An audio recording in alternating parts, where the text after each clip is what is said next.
Murió sola, rodeada de pastillas, con la luz encendida y la puerta cerrada. El doctor entró por la ventana temblando. El ama de llaves no sabía qué pasaba, pero sentía un presentimiento oscuro. Y cuando la encontraron era demasiado tarde. Su cuerpo ya estaba frío, sus labios aún entreabiertos. La mujer más deseada del planeta había dejado de respirar. El mundo quedó en shock, la prensa lo llamó suicidio, pero muy pocos le creyeron. La verdad oficial hablaba de un cóctel de barbitúricos, de un historial psiquiátrico complicado, de insomnio, depresión y relaciones rotas. Pero había algo más, algo que nunca se dijo en voz alta. Algunos aseguran que esa noche no estaba sola, que su teléfono fue intervenido, que sus diarios desaparecieron misteriosamente, que la silenciaron, porque Marilyn Monroe sabía demasiado. Sabía lo que no debía y eso le convirtió en un peligro para los hombres más poderosos de los Estados Unidos. Políticos, presidentes, secretos de Estado, relaciones íntimas con los Kennedy, confesiones a mitad de la noche, historias que podían tumbar gobiernos. No era solo una actriz, era una bomba de tiempo. Pero para entender su muerte primero hay que entender su vida. Y su vida no comenzó con lujo, ni con luces, ni con glamour, comenzó con una mentira. Su verdadero nombre era Norma Jane Baker. Nació en Los Ángeles en 1926. Su madre, Gladys Pearl, sufría de esquizofrenia, y eso lo cambió todo. Desde niña fue entregada en orfanatos, casas de acogida, instituciones. Fue criada por extraños, abusada, ignorada, y muy pronto entendió algo. Nadie venía a rescatarla. Una vez su madre le mostró una foto de un hombre, un actor, Clyde Gable. «Ese es tu padre», le dijo. Era mentira, pero Norma se aferró a esa idea como quien se aferra a un salvavidas en medio del mar. Pasaba noches soñando con ese hombre, con que un día apareciera y la sacara de ese infierno, pero ese día nunca llegó. En cambio llegaron hombres diferentes, hombres mayores, hombres que se aprovechaban de una niña indefensa, hombres que le robaron la inocencia en silencio, y el mundo nunca se enteró. Su única constante era el cine, las salas oscuras eran su refugio, ahí podía soñar. Ahí no existía el dolor. Admiraba a Jane Harlow, una rubia irresistible, fuerte, seductora. Se convirtió en su modelo a seguir. El cabello platinado, la sonrisa, el magnetismo. Quería ser como ella, pero no por capricho, sino porque sabía que ese tipo de belleza era la única manera de sobrevivir y escapar. A los 16 años se casó con un hombre llamado Jim para salir del orfanato. No lo amaba, pero tampoco tenía opciones. Estaba sola y el matrimonio era su única salida. Cuando comenzó la Segunda Guerra Mundial, él se fue a la Marina y ella entró a trabajar en una fábrica de municiones. Ahí cambió todo.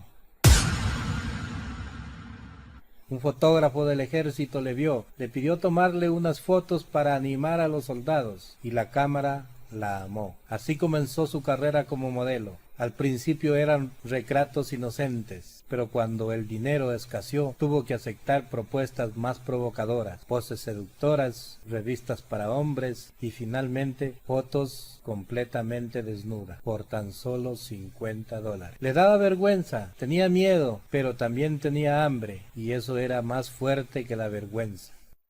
Nadie imaginaba que esas fotos volvieran años después, para destruirla o sin querer para hacerla aún más famosa. En poco tiempo cambió su nombre a Marilyn Monroe. Se tiñó el cabello, se operó la nariz, mentón y los párpados. No por capricho, sino por cálculo. Sabía que los ojos grandes evocaban inocencia. Sabía que un rostro simétrico abría puertas. Sabía que una apariencia rubia y dulce enamoraba a los ejecutivos. Cada detalle de su imagen fue una decisión estratégica, un escudo, una máscara, un personaje creado para sobrevivir. Pero lo más impresionante no era su cuerpo, era su inteligencia. Detrás de esa sonrisa ingenua Había una mente aguda, tímida y estratégica. Sabía perfectamente qué decir, cómo moverse, cómo mirar. Se inventó un personaje, la rubia inocente, sensual, torpe, entrañable, y se convirtió en ella. Lo habitó y lo perfeccionó, al punto que la gente ya no distinguía más a Norma. Solo veían a Marilyn, y ella poco a poco también dejó de verse como ella misma. Su gran golpe fue cuando Fox la despidió. La consideraba torpe, poco profesional, pero ella no se rindió. Siguió tomando clases, tocando puertas, usando su belleza como una herramienta, y funcionó. Columbia Pictures le ofreció una oportunidad, pero solo obtuvo papeles secundarios. E incluso ahí se robaba la atención. Su magnetismo era irresistible. Volvió al modelaje, pero sin contratos estables, hasta que un hombre llamado Johnny Hay, poderoso agente de talentos, creyó en ella. Él fue quien la introdujo en los círculos de élite, quien empujó a ser más ambiciosa. Con su ayuda firmó un contrato de 7 años con la Fox, y entonces llegó la fama, pero no la felicidad. Su relación con Johnny DiMaggio fue intensa, violenta, posesiva. Él no podía soportar que ningún hombre le mirara. Le molestaba su imagen sensual, aunque fue eso lo que le atrajo a él. Se enfureció al ver la escena del vestido blanco levantado por el viento. La golpeó, la humilló, y ella lo dejó. Quiso rebelarse contra los estudios. Fundó su propia productora, Marilyn Monroe Productions. Una mujer fundando una empresa en los años 50 era un escándalo. Pero ella lo hizo porque estaba cansada de ser usada, de ser tratada como un adorno. Quería interpretar papeles profundos, ser tomada en serio, pero Hollywood no le dejaba. Se enamoró de Arthur Miller, un intelectual, un dramaturgo, un hombre que la entendía al principio. Se casaron, pero pronto él también intentó maltratarla. Quiso manejar su empresa, sus decisiones, su arte, y ella, ya frágil emocionalmente, comenzó a desmoronarse. Abortó, fue diagnosticada con endometriosis. Su salud física y mental comenzaron a deteriorarse rápidamente. Aumentó su consumo de barbitúricos. Ya no podía dormir sin ayuda. Ya no podía actuar sin temblar. Durante el rodaje de Los Inadaptados, escrita por su esposo, su matrimonio terminó. Fue ingresada para desintoxicarse. Se sentía traicionada, rota y completamente sola. Pero seguía adelante, una y otra vez, aunque ya no era la misma. Entonces llegó la noche del cumpleaños del presidente. Vestida con un traje que parecía pintado sobre su piel, cantó Happy Birthday, Mr. Presidente, ante miles de personas. Sensual, misteriosa, provocadora. El país entero la vio, y también la familia Kennedy. Esa noche fue el principio del fin. Poco tiempo después comenzó a desaparecer de los rodajes, a ser considerada poco fiable. Su nombre estaba en boca de todos, pero ya no por sus películas, sino por sus escándalos, por sus adicciones, por sus vínculos con los hermanos Kennedy, por sus rumores, por los secretos que quizás sabía y que quizás algunos necesitaban que no contara. El 4 de agosto la encontraron muerta. El informe médico habló de sobredosis. Pero el misterio quedó abierto. Sus llamadas desaparecieron, sus diarios también. El FBI tenía un expediente abierto sobre ella. ¿Por qué? ¿Fue eliminada? ¿O fue una mujer simplemente que ya no pudo soportar más el peso de su propia máscara? Lo que sí sabemos es que Marilyn fue mucho más que un símbolo sexual. Fue una mujer rota por dentro y perfecta por fuera. Una niña que soñaba con ser amada, que construyó un personaje para sobrevivir, que usó lo que tenía, su rostro, su cuerpo, su voz, y lo convirtió en oro. Pero al final nadie la amó por quien era, solo por lo que representaba.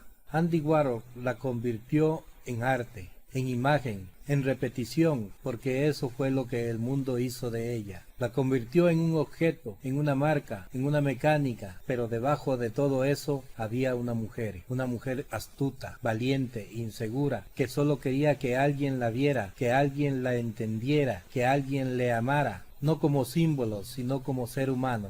¿Lo logró? Tal vez no. ¿Fue víctima o estratega? Quizás fue ambas cosas. Déjame tu opinión en los comentarios, porque esta historia aún no termina. Después de esa noche en el Madison Square Garden, la historia tomó un rumbo distinto. Marilyn ya no era la actriz, ahora era una mujer que había cantado sensual y descaradamente al presidente de los Estados Unidos frente a miles de personas. Lo que debía ser un evento glamuroso se transformó en un detonante, una pesadilla. Su relación secreta con John F. Kennedy, que hasta ese momento era un rumor oculto entre vestidores, se convirtió en una verdad demasiado evidente. Los servicios de inteligencia comenzaron a monitorearla, el FBI, la CIA, incluso miembros de la mafia que orbitaban alrededor de la policía norteamericana. ¿Por qué tanto interés? ¿Por qué Marilyn se convirtió en un riesgo nacional? No solo por su cercanía con John, sino también por su conexión con Robert Kennedy. Dos hombres de poder, dos hombres casados, dos hombres con secretos y una mujer emocionalmente inestable que podía hablar más de la cuenta. Lo que nadie había previsto es que Marilyn guardaba notas, grabaciones, diarios íntimos, donde volcaba pensamientos, frustraciones y nombres. Nombres que podían acabar carreras políticas, de donde hablaban de reuniones privadas, de visitas nocturnas, de conversaciones que no deberían haber existido. ¿Por qué lo hacía? Tal vez por control, tal vez por desesperación o tal vez porque en el fondo sabía que la estaban usando y quería tener una carta bajo la manga. En esos últimos meses su comportamiento cambió, ya no era la misma, aislada, paranoica, algunos momentos eufórica y otros profundamente deprimida. Su teléfono fue intervenido, su casa era vigilada. Algunos allegados contaron que hablaba de escuchar voces detrás de las paredes y de sentirse observada constantemente, pero lo que podría ser un delirio paranoico de alguien con antecedentes psicóticos, pero si no era así, y si era verdad, el 1 de agosto, tan solo 3 días antes de su muerte, se dice que tuvo una fuerte discusión con Bobby Kennedy. Según algunas versiones, él fue a visitarla en persona. Otras afirman que fue una llamada telefónica violenta. Lo cierto es que Marilyn le exigía explicaciones. Sentía que la habían usado, que le habían prometido cosas, que ahora solo querían deshacerse de ella. Dijo textualmente que tenía información que podría destruir al presidente. Ese fue su error. Aquella noche del 4 de agosto los detalles no encajaban. Dicen que su ama de llaves fue la primera en notar algo raro. La luz de su habitación seguía encendida, pero Marilyn no respondía. Llamaron al psiquiatra. Él no entró por la puerta, sino por la ventana. El médico encontró su cuerpo acostado de lado, con una expresión tranquila. Una escena demasiado limpia, demasiado perfecta. La autopsia reveló que había ingerido entre 40 y 50 cápsulas de membutal, pero algo no cuadraba. No había rastros de pastillas en su estómago, no había agua cerca de la cama para habérselas tragado, tampoco había señales de vómito, ni restos en el tracto digestivo. Era como si no hubiera tomado, sino que se lo hubieran inyectado. Otra irregularidad: no se hizo la prueba toxicológica completa en el órgano clave, el hígado. El informe fue rápido, cerrado, clasificado como probable suicidio, una palabra que sugiere posibilidad, no certeza. Las grabaciones telefónicas de esa noche desaparecieron, su diario personal también. Nadie sabe qué pasó exactamente entre la medianoche y las 3 de la mañana. Algunos testigos dicen que vieron una ambulancia antes de que hiciera la llamada oficial al médico. Otros aseguran que su cuerpo fue movido antes de que llegara la policía, que la escena fue manipulada, que la ama de llaves recibió instrucciones de qué decir, que hubo presión desde arriba, que no se trataba de una actriz con problemas mentales, sino de una mujer que se había convertido en un riesgo geopolítico. Las teorías apuntan a los Kennedys, a la mafia, a la CIA e incluso a una combinación de todos ellos, porque Marilyn sabía cosas que no debía saber, y sobre todo tenía un arma que los hombres del poder temían: su voz, una voz frágil, susurrante, pero que si hablaba podía derrumbar imperios. Años después filtraron notas donde ella escribía sobre planes de contar su verdad en una conferencia de prensa. Decía que estaba lista para hablar sobre una doble vida, sobre una las relaciones íntimas con figuras del poder, sobre secretos de Estado que conocía de primera mano. En esas páginas manuscritas, que hoy ya no existen, estaba escrita la sentencia de muerte. La pregunta que el mundo se sigue haciendo más de 60 años después: ¿por qué una mujer tan joven, tan hermosa, tan exitosa quería morir? Pero la pregunta correcta tal vez sea: ¿quién querría que ella desapareciera? Después de su muerte comenzó la segunda vida de Marilyn, la del icónico eterno. Andy Warhol la pintó una y otra vez. Su rostro fue impreso en camisetas, carteles, tazas. Se convirtió en un símbolo, en marca, en mito, pero no en persona. La mujer que una vez quiso ser amada, comprendida, aceptada, fue convertida en un logo, en una fantasía, en un fantasma erótico que los hombres siguen deseando y las mujeres siguen imitando, sin conocer el dolor que había detrás de ella. Hollywood lloró su muerte, pero fue el mismo Hollywood el que la construyó y la destruyó. Le exigió ser sensual, pero la castigó por ello. Le pidieron que sonriera, aunque estuviera rota por dentro. Le prometieron amor y solo le dieron contratos. Le ofrecieron fama y se quedó con su alma. En el fondo, Marilyn Monroe fue víctima de un sistema que nunca la vio como una persona, solo como un producto, como un objeto de deseo. Y cuando ese deseo se convirtió en una amenaza, fue desechada, silenciada, borrada, pero no del todo. Hoy, cuando vemos su imagen repetida hasta el cansancio, no estamos viendo a Norma Jane Becker, estamos viendo el disfraz, la máscara, la invención. La verdadera Marilyn aún está perdida, entre sus diarios quemados, en las cintas desaparecidas, en las llamadas interceptadas, en los expedientes clasificados, en las heridas de una infancia que nunca sanó, porque Marilyn Monroe no murió en 1962. Marilyn fue borrada, editada, archivada y tal vez, solo tal vez, asesinada.